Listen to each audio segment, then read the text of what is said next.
Forget the fairy tales of knights and damsels.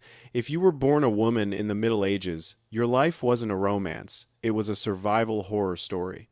Imagine being 12 years old. You are still playing with dolls, but your father has just sold you to a stranger 3 times your age.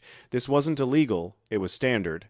The church set the age of consent at 12, but for noble families, your body was just a bargaining chip to secure land or money. You weren't a person, you were a political transaction signed in blood. Your first wedding gift wasn't jewelry or a dress, it was the knowledge that your childhood had just been permanently canceled. The consequences of this legalized child abuse were horrifying. A 12-year-old body is not built to carry a child. When these young girls inevitably became pregnant, their underdeveloped pelvises often crushed the infant, or the infant killed them. Many went into labor with no understanding of what was happening, surrounded by older women who had already watched this nightmare play out countless times. Death in childbirth was so common that it was treated with a casual shrug by male historians. But for the girls, it was a terror they lived with from the moment they said "I do," a silent countdown ticking inside their bodies every single month. But if you think marriage was the only trap, you are wrong. The moment you survived the wedding, you walked straight into a legal black hole that erased your existence entirely. Welcome to the doctrine of coverture. The second you married, you ceased to exist as a human being in the eyes of the law. You could not own land. You could not sign a contract. You couldn't even sue someone who hurt you. You became an extension of your husband's flesh, like an extra limb the courts didn't bother to name. If he wanted to beat you, the law often looked the other way. If he gambled away your family home, you had zero power to stop him. You were a ghost in your own life, doing all the work of a person, but with none of the recognition or legal presence of one. This legal erasure meant that a woman's only hope for freedom was often the death of her husband. Widows were the glitch in the matrix. Suddenly, with the man gone, the woman could own property, run businesses, and sue in court. Some widows became so successful that they quietly out-earned the men who once legally owned them, turning grief into leverage. It is a dark irony that for a medieval woman, the grieving period was often the most liberating time of her life. But society hated a woman with power, and the pressure to remarry to hand that power back to a man was suffocating, backed by family, clergy, and neighbors who all expected her to know her place. So, you have no rights, and you are property. But surely you could just stay home and rest? Think again.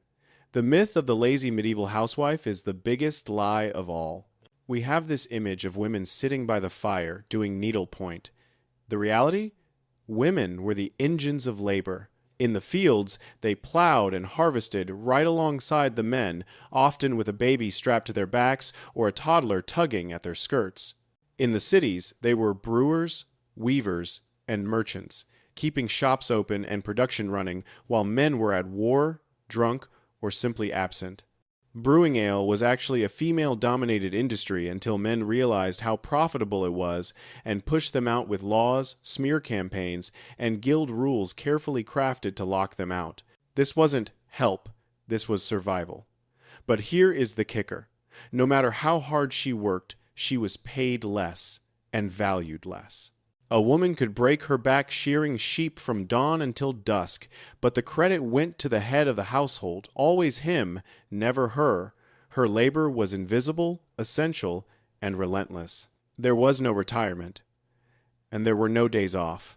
Illness simply meant working in pain instead of working at full strength. Even in death records, she was often just wife of or daughter of, her individual contribution erased along with her name. And if working yourself to death wasn't enough, you had to worry about every single move you made. Because in the Middle Ages, one wrong look could destroy you. In this world, your reputation was your life currency, and it was frighteningly easy to go bankrupt. Sexual purity wasn't just a moral suggestion, it was a legal requirement enforced by public torture. If a man cheated, he might pay a small fine or shrug it off as boys being boys. If a woman was accused of adultery, even falsely, she could be stripped naked, whipped through the streets, or forced to wear a heavy iron shame mask that prevented her from speaking.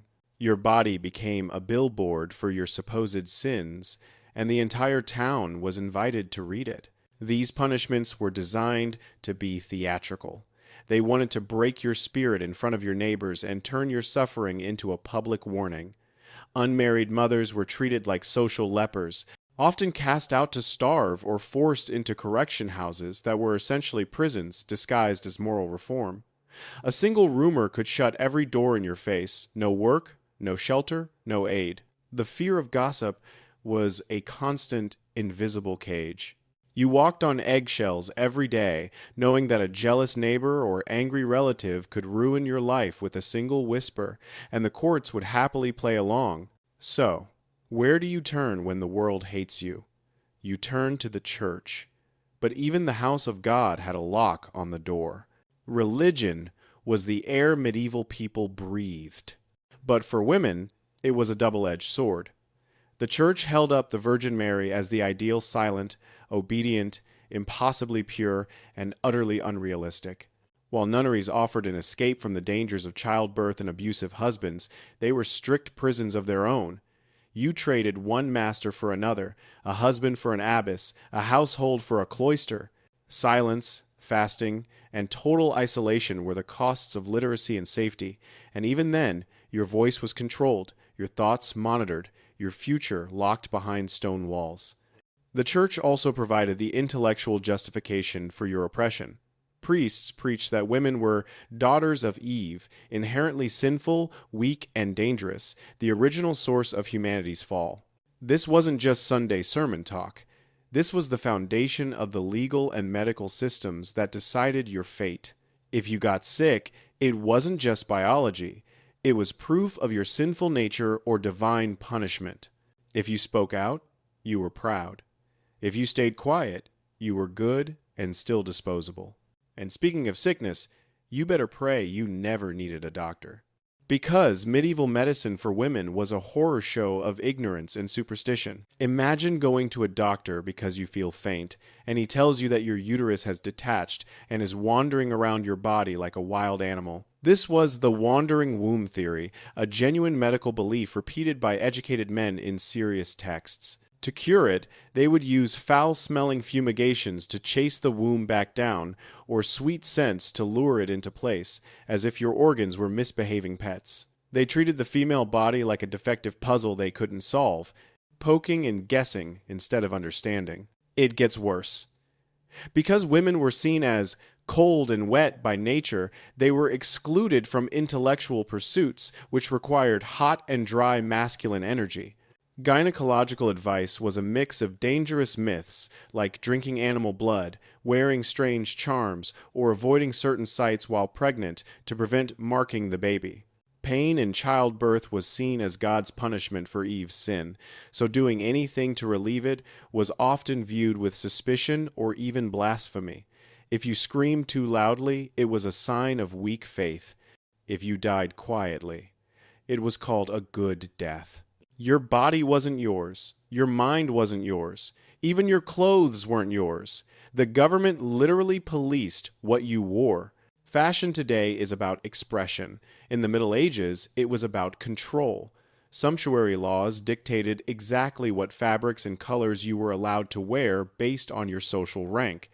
If a merchant's wife wore silk that was too noble for her station, she could be fined or have the clothes ripped off her back in the street, her humiliation turned into a public spectacle. Your wardrobe was not a matter of taste. It was a legal document stitched in thread. For women, this was about marking territory. Prostitutes were forced to wear striped hoods so decent people could avoid them or secretly seek them out.